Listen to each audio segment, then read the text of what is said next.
Assalamualaikum warahmatullahi wabarakatuh. Perkenalkan, kami dari grup 10 yang beranggotakan saya, Isti'anah Ilasul Amaliyah, dan Inayah Septiani akan menyampaikan materi mengenai studi kawasan Islam. Silahkan disimak baik-baik penjelasannya teman-teman. Submateri yang akan kita bahas ada 5, yaitu yang pertama, arti dan usul-usul studi kawasan. Yang kedua, orientalisme dan oksidentalisme. Yang ketiga, Islam di timur dan di barat. Yang keempat, Islam mayoritas dan minoritas. Yang kelima, problem dan prospek studi kawasan. Yang pertama, arti dan asal-usul studi kawasan. Yang A, arti studi kawasan Islam.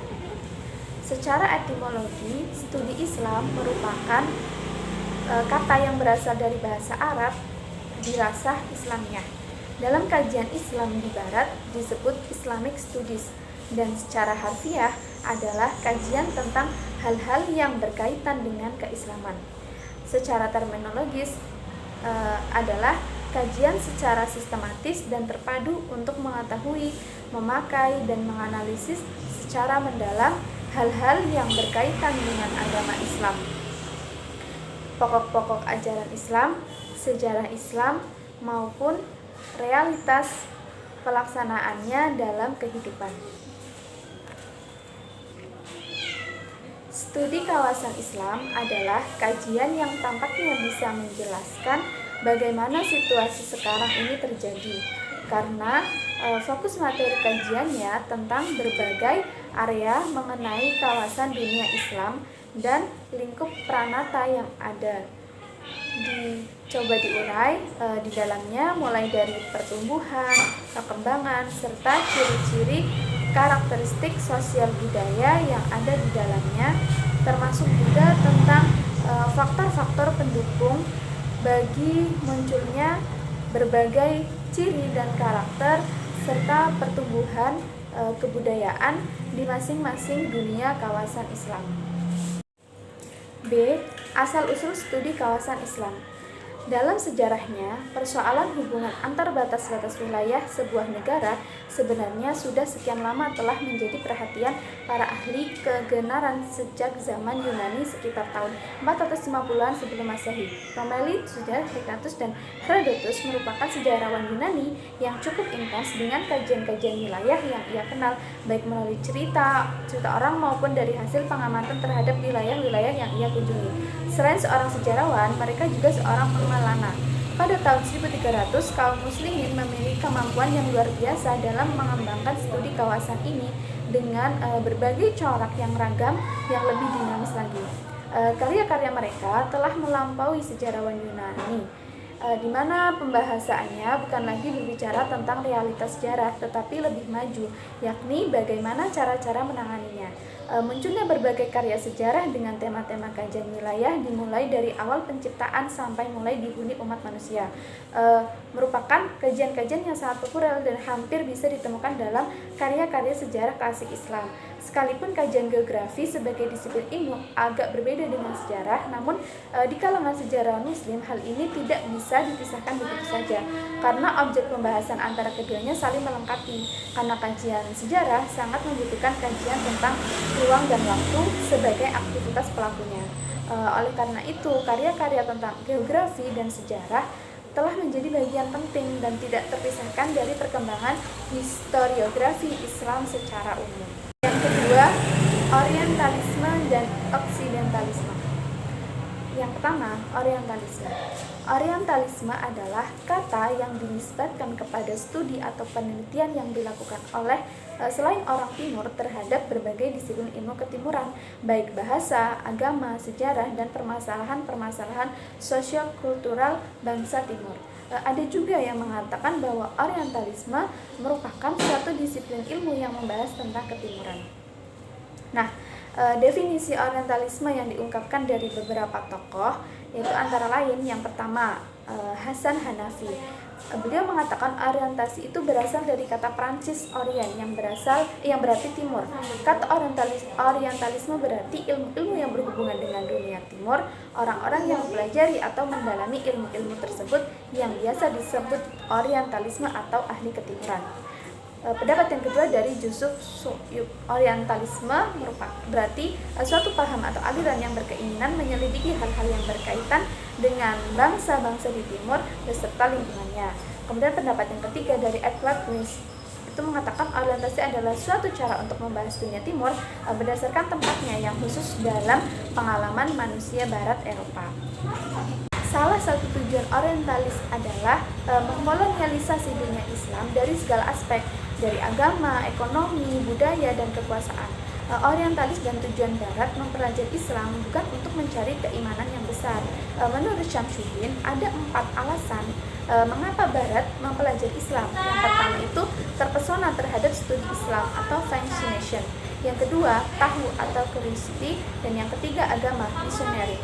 Keempat, karena good, Tuhan atau agama. Yang ketiga, gold, kekayaan atau imperialisme. Dan yang ketiga, glory atau kekuasaan, atau yang sering terkenal dengan istilah 3G.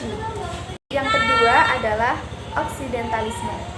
Oksidentalisme dijelaskan dalam The World University Encyclopedia bahwa Oksidentalisme berasal dari kata Oksiden yang secara etimologi berarti barat dan secara geografis adalah belahan bumi bagian barat. Karena kata Oksiden sendiri diambil dari bahasa Latin yaitu oxide, sebuah kata kerja yang artinya itu turun atau to go down. Sedangkan dalam bahasa Arab, istilah yang sepanjang maknanya dengan oksidentalisme adalah al-istighraq yang diambil dari kata al-gharb yang berarti barat. Dari makna etimologi di atas, oksidentalisme yang terdiri dari kata oksiden, barat, dan ism atau paham atau aliran yang merujuk pada suatu pengertian, faham atau aliran yang berkaitan dengan segala sesuatu yang berhubungan dengan dunia barat, baik dari budaya, ilmu, dan aspek-aspek lainnya. Pengertian oksidentalisme menurut beberapa tokoh yaitu antara lain yang pertama dari Hasan Hanafi. Beliau mendefinisikan oksidentalisme itu sebagai sebuah strategi atau sikap timur Islam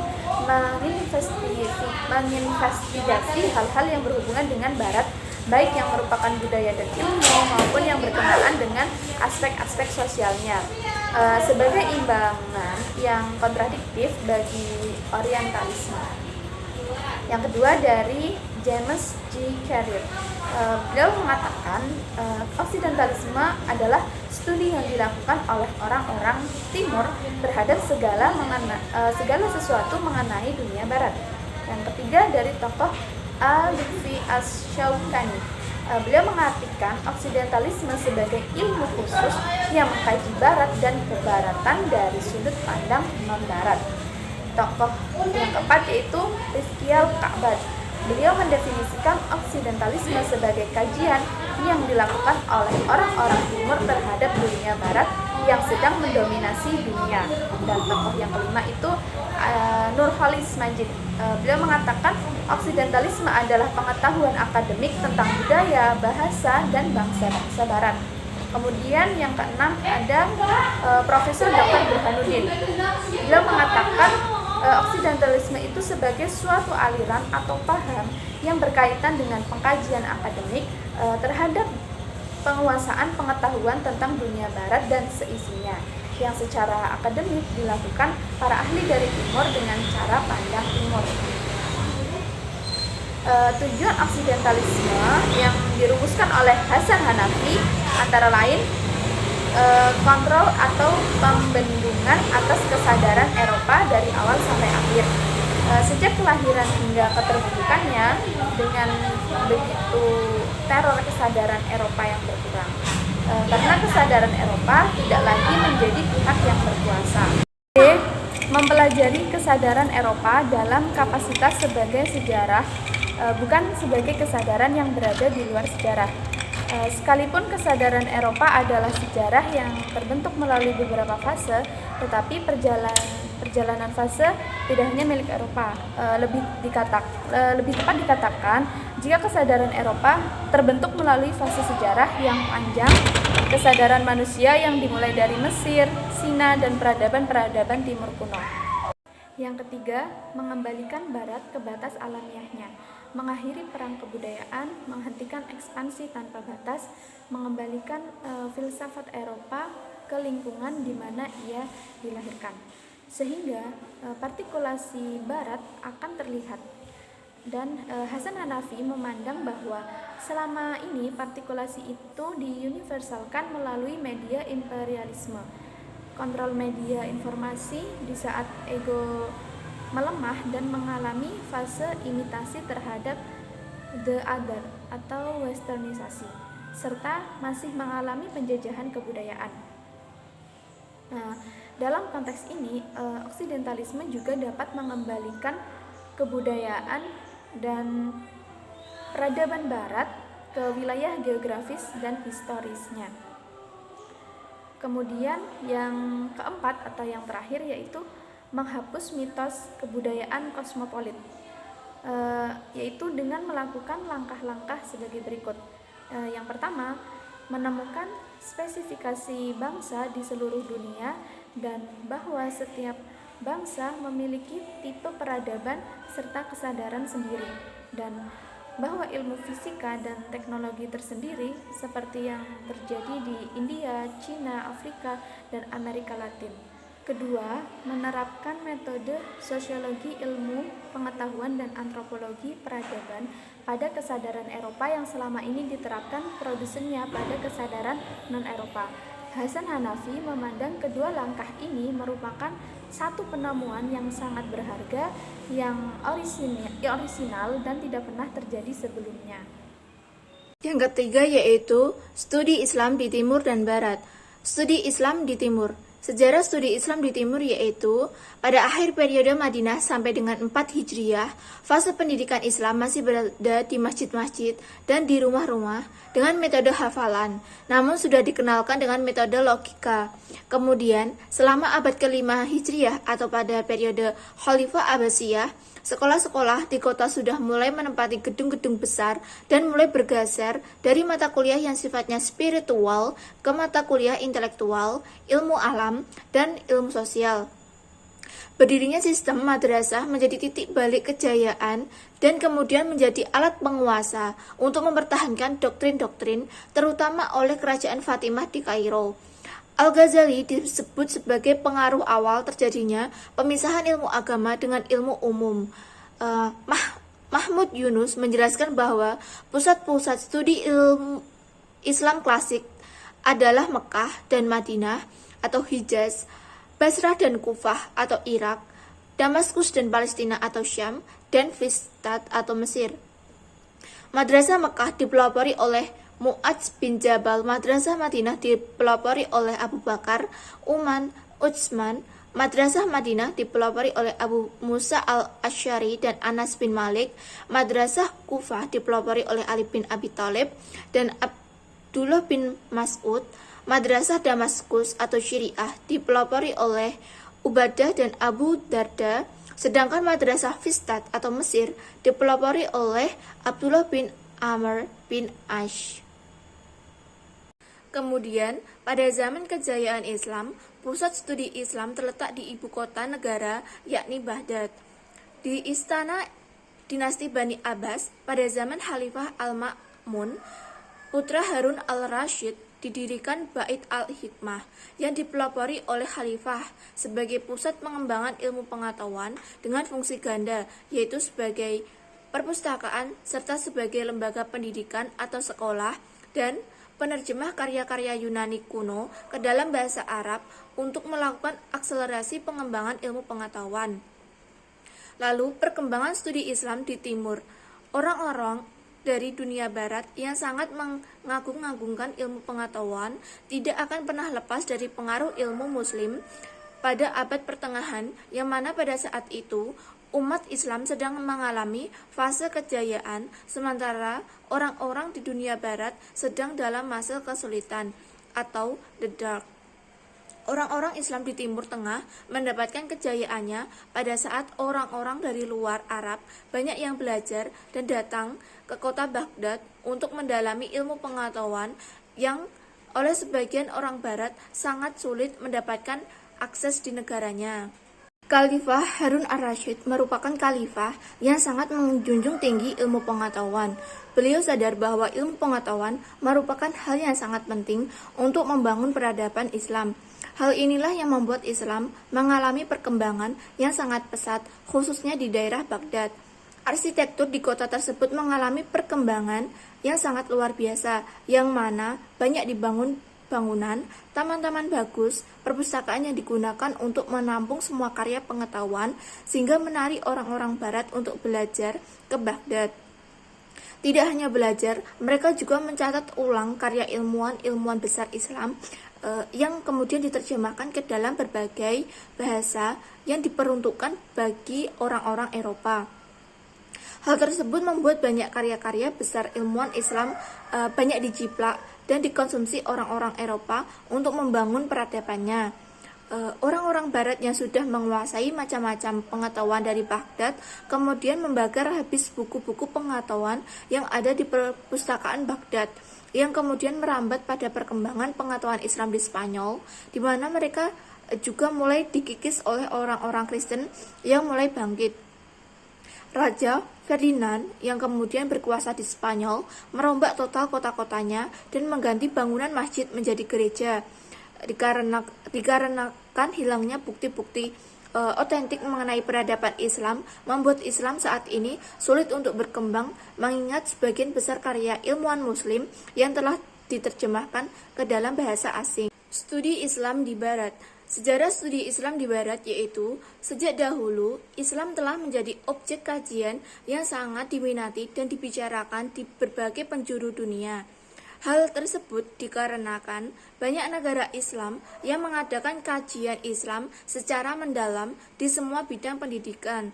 Tidak hanya di negara Islam, kajian Islam juga sering diselenggarakan oleh negara-negara non-Muslim, seperti yang diselenggarakan di India, Amerika, London, dan Kanada. Dan kajian Islam yang diselenggarakan pun berbeda-beda. Ada yang mengaji Islam sebagai doktrin, ada pula yang mengkaji kebahasaan dan kebudayaan. Jika ditinjau dari aspek sejarah, studi Islam yang dilakukan oleh dunia Barat dikelompokkan menjadi 3 tahapan, yaitu: pertama, tahap teologis. Sejak awal agama Islam merupakan termasuk agama yang berkembang dengan sangat pesat dan cepat. Hal tersebut yang menyebabkan banyak reaksi dari kalangan agama lain, seperti agama Kristen yang sudah ada terlebih dahulu. Teolog Kristen bernama S. John asal Damaskus pada masa dinasti Umayyah mengemban amanat untuk mempelajari Islam baik dari sisi Al-Quran sebagai sumber utama Islam maupun sumber-sumber lain. Usahanya didukung oleh kemampuannya berbahasa Arab dan bahasa Yunani serta pemahaman Islam masa itu yang memberi ruang terbuka bagi perdebatan teologis. Hasil dari studi yang dilakukan oleh St. John yaitu dia menganggap bahwa Islam sebagai agama yang mengandung 1001 ajaran murtad. Karakteristik studi Islam yang diwakili oleh St. John nampak masih tetap kuat hingga beberapa abad kemudian. Tahap kedua yaitu tahap politik. Tahap politik dimulai pada abad ke-12 ketika usaha untuk studi Islam sudah dilakukan lebih serius dengan tujuan misionaris. Tujuannya yaitu menghadapi peradaban Islam dengan cara penerjemahan Al-Quran dan teks-teks Muslim lainnya. Hal ini disebabkan karena kuatnya pengaruh studi Islam pada masa awal. Pada tahap ini juga masih diwarnai oleh unsur teologis berupa mempertahankan keyakinan Kristen. Beberapa tokoh-tokohnya yaitu Peter the Venerable, ia menerjemahkan teks-teks Al-Quran, hadis, sirah Nabi, dan manuskrip-manuskrip lain. Dan St. Thomas Aquinas yang menganggap Islam sebagai ajaran kafir. Pada tahap politik ini, studi Islam dikaji dengan lebih serius. Tidak hanya pada hal-hal yang bersifat teologis, tetapi juga banyak dikaji karya-karya sains Islam yang ditemukan oleh para ilmuwan Muslim. Beberapa karya-karya ilmuwan Islam yang banyak dikaji oleh dunia barat saat itu antara lain karya Ibnu Sina, Al-Qanun fi at-Tibb, yang menjadi rujukan paling penting dalam ilmu kedokteran di Eropa selama lebih dari 3 abad. Lalu tahap ketiga yaitu tahap saintifik. Tahap saintifik studi Islam dimulai pada abad ke-19, yaitu ketika sikap kalangan Kristen mulai dihubung-hubungkan dengan kesesuaian agama Islam terhadap fenomena sosial yang terjadi di masyarakat saat itu. Hampir semua kekuasaan Bani Utsmaniyah berada dalam kontrol kolonialisme bangsa-bangsa Arab. Studi Islam pada masa itu diwujudkan dalam bentuk kajian masalah-masalah ketimuran atau Oriental Studies. Perkembangan studi Islam di Barat. Studi keislaman di dunia barat diawali oleh paradigma berpikir bahwa Islam adalah agama yang bisa diteliti dari sudut mana saja dan dengan kebebasan sedemikian rupa. Jadi tidak heran jika Barat dengan begitu bebas menilai, mengkritik, bahkan melucuti ajaran-ajaran dasar Islam yang merupakan hal tabu bagi orang Muslim sendiri. Kondisi studi Islam di dunia akademik Barat bisa diketahui dengan banyaknya bermunculan pusat-pusat kajian keislaman di Eropa dan Amerika Serikat. Beberapa pusat kajian keagamaan yang telah diupayakan oleh berbagai kalangan sarjana Barat yang berkonsentrasi pada kajian keislaman antara lain, pertama, pusat kajian keislaman di Kanada, yang kedua, kajian Islam di Amerika, yang ketiga, kajian Islam di Belanda. Materi selanjutnya yaitu mengenai Islam minoritas dan mayoritas. Kata minoritas atau al-qaliyat merupakan lawan dari mayoritas atau al-tariyat yang diistilahkan bagi agama-agama minoritas dan mayoritas yang merupakan selundupan pihak barat ke dalam literatur modern kaum muslimin, dan juga hasil dari pengaruh barat atau atas umat Islam.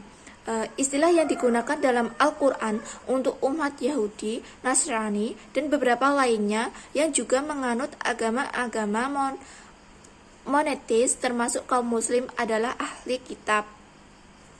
Konsep Islam tentang minoritas dan mayoritas dalam berbagai bentuknya termasuk pengelompokan politik minoritas dan mayoritas terkait erat dengan aspek-aspek teologi, spiritual, dan agama. Sementara itu, Barat telah membagi kehidupan ke dalam praktik-praktik spiritual dan sekular, agama dan politik, dan juga bahwa agama telah direduksi menjadi sekedar praktik ritual belaka.